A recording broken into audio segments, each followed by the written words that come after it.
আমরা মানুষ আমরা মানুষ হিসেবে আমাদের সমাজে প্রতি অনেক দায়িত্ব ও কর্তব্য রয়েছে।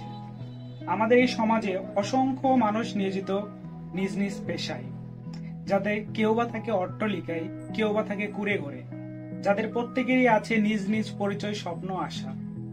আমাদের এই উন্নত জীবনের জন্য পথ চলার পথে অসংখ্য মানুষের মূল্য অপরিহার্য। আমরা যদি অনেকের কথা বললেও এক শ্রেণীর মানুষের কথা কেউ বলি না, সামনে আসলেও তা এড়িয়ে যায়। আমরা আমাদের সেই মানুষের গল্পগুলি তুলে ধরব আজ, যারা আমাদের আপনজন না হলেও তারা আমাদের আপনজনেরই মতো, যারা অবদান রেখে যাচ্ছে যুগের পর যুগ। সূর্যেরাঙা দিন, পরনে পোশাক, নয়তো হাতে ঝাড়ু, হাতে লাঠি, অথবা রেজিস্টারের খাতা, কিংবা এক জোড়া দায়িত্ববান কাঁধ। খুঁজে ফিরে সেই মন, যেখানে হাতে হাত ধরে খুঁজে পাওয়া যাবে না বৈষম্যের ভেদাভেদ। যে পাটাতলে আমরা সবাই মানুষ, শুধুই মানুষ। আশা করি আপনারা কিছুটা বুঝতে পেরেছেন কাদের কথা বলছি, যারা আমাদের এই শিক্ষা প্রতিষ্ঠানে এই সুন্দর পরিবেশটাকে সুশৃঙ্খল সুন্দর করে সাজিয়ে রেখেছে, যাদের রক্তে ঘামা পরিশ্রম আমাদের স্বস্তির নিঃশ্বাস ফেলি প্রতিদিন, যাদের আমরা সম্মানের সহিত আপনজনের নাম দিয়েছি, মামা, আন্টি, খালা ইত্যাদি। আমরা এখন একজন দায়িত্ববান মামার সাথে কথা বলবো, চলুন। থ্যাংক ইউ মামা। কেমন আছেন মামা? আপনি ড্যাফোডিলে কতদিন যাবত আছেন? ড্যাফোডিলে 4.5 বছর যাবত আছে। এখানে জব করতে কেমন মানে অনুভূতি বা কেমন লাগে আপনার? হ্যাঁ, মোটামুটি ইনশাল্লাহ ভালো লাগে। জি। আমাদের ইউনিভার্সিটির স্টুডেন্টরা আপনার সাথে কেমন আচরণ করে? হ্যাঁ, ভালো আচরণ করেন। আপনাদের থাকা খাওয়ার সুযোগ সুবিধা কি সবই ভার্সিটি থেকে দেয় নাকি নিজেদের? না, থাকা খাওয়া নিজের। থাকা খাওয়া নিজে। জি। আপনার মানে কেমন ধরনের সুযোগ সুবিধা, মানে এখন যেটা আছে তার থেকে বেটার কি সুযোগ সুবিধা দরকার, নাকি যেটা আছে এটাই আপনি বেটার? সুবিধা তো অবশ্যই দরকার। আপনি যে ফ্যামিলিকে দূরে রেখে এখানে থাকেন, এই দিক থেকে কি ফ্যামিলির কোনো সমস্যা হয়? না, কোনো সমস্যা নেই। আপনার খারাপ লাগে এখানে? না না, ক্যাম্পাসে স্টুডেন্টদের সাথে থাকতে কেমন লাগে? হ্যাঁ, খুব ভালো। খুব ভালো লাগে। আপনার ইচ্ছা করে না আপনার সন্তানদের আমাদের ইউনিভার্সিটিতে পড়ানো? অবশ্যই। কেমন ধরনের সুযোগ সুবিধা ভার্সিটি দিয়ে ভালো ওইরকম সুযোগ সুবিধা যদি দেয় তাহলে আমাদের আমার সন্তান আছে পড়াতে। কয়টা ছেলে মেয়ের মধ্যে? এক ছেলে এক মেয়ে। তারা কি ইউনিভার্সিটিতে পড়াশোনা করেন? না, এখন মোটামুটি বয়স 13 বছর চলে, আর মেয়ের বয়স চলে 6 বছর। কর্মজীবনের বাইরে আপনার এক্সট্রা কোনো কারিকুলাম বা কোনো এক্সট্রা অ্যাক্টিভিটিস আছে কিনা? আসলে আমাদের টানা প্রায় 12 ঘন্টা ডিউটি করতে হয়, তো রিল্যাক্সের টাইম বলতে তেমন আমরা পাই না। তবে এই 12 ঘন্টার সময়টা খুব সহজ সুন্দর হয় আমার একটা প্রতিভার কারণে, যেটা হয়তো আর 5 জনের নাও থাকতে পারে। বাট আমি যেটা মনে করি যে আমি গান গাইতে এবং গান শুনতে পছন্দ করি, এবং এই গান গাইতে গাইতে বা শুনতে শুনতে আমার এই পুরো 12টা ঘন্টা ইন্টারকে কাভার হয়ে যায়। কোন ধরনের গান আপনার বেশি পছন্দ বা ভালো লাগে গাইতে? ফোক সং, যেটাকে লোকসঙ্গীত বলা হয়, সেটাই আমার কাছে স্বাচ্ছন্দ্য। কোন ধরনের শিল্পী বা কবির গান বেশি পছন্দ? রাধারমন দত্তের। তাহলে শিল্পী বলতে শাহনাজ বেলি। হ্যাঁ, তাহলে মামা আপনি আমাদেরকে গান শোনান। আচ্ছা, আমি একটা লোকসঙ্গীত করছি, এটা শ্রদ্ধেয় রাধারমন দত্তের।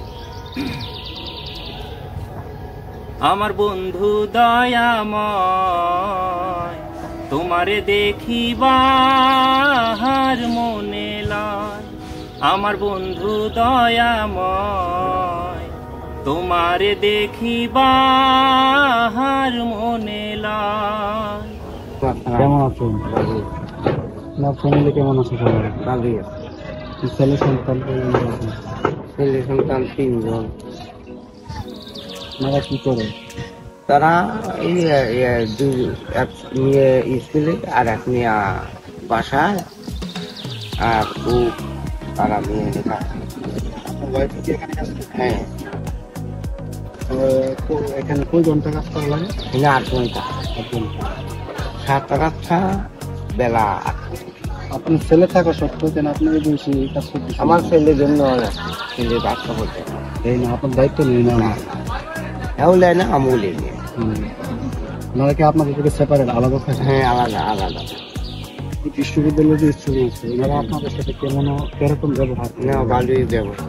এমন তো নিশ্চয়ই না হচ্ছে যে কখনো আপনার না। সাথে খারাপ ব্যবহার? না না না, খারাপ ব্যবহার করে।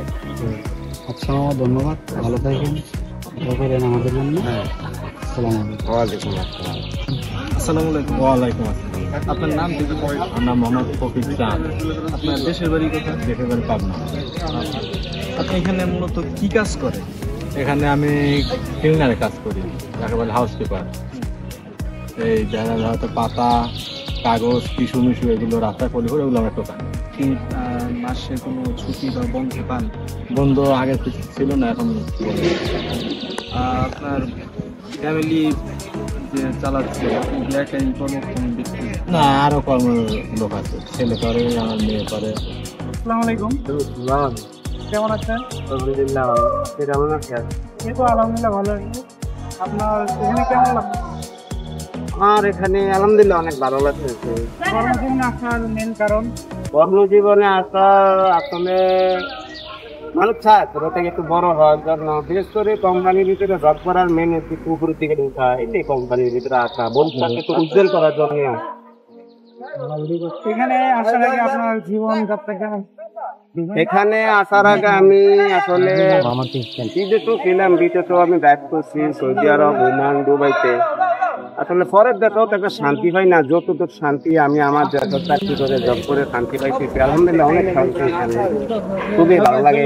বিশেষ করে এখানে যারাই আছেন সবাই মানে আমরা ভাই ভাই হিসেবে কাজ করি, আর অধিকাংশ লোকে আমাদের কাজ করে, আমার কাছে খুবই ভালো লাগে। ছাত্রদের প্রতি আপনার কতটুকু সহানুভূতিশীল? ছাত্রদের প্রতি আসলে আমি একজন ড্রাইভারের উপরে সবকিছু নির্ভর করে। একটা গাড়ির ভিতরে 40টা সিট আছে, প্রত্যেকটা স্টুডেন্টের দায়িত্ব তখন আমার উপরে চলে আসে।